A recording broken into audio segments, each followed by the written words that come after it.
The full arch screw-retained implant-supported fixed dental prosthesis, or FSI-FDP, is a popular procedure for patients who lack teeth, but it has two major disadvantages. One is the difficulty in retrieving the prosthesis for maintenance, a time-consuming process that often requires a dentist's intervention.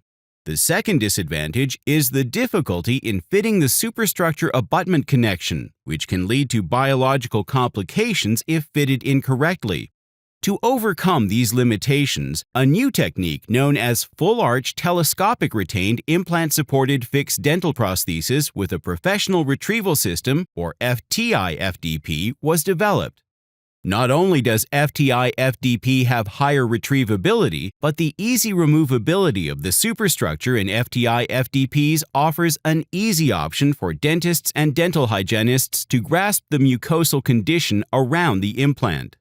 However, thus far, there has been a lack of studies comparing the two options.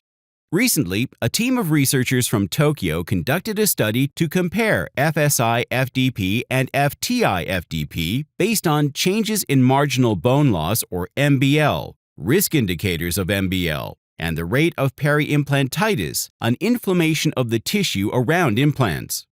For their study, the researchers observed these parameters in 65 patients who received either one of the treatment procedures over a follow-up period of 7 to 13 years.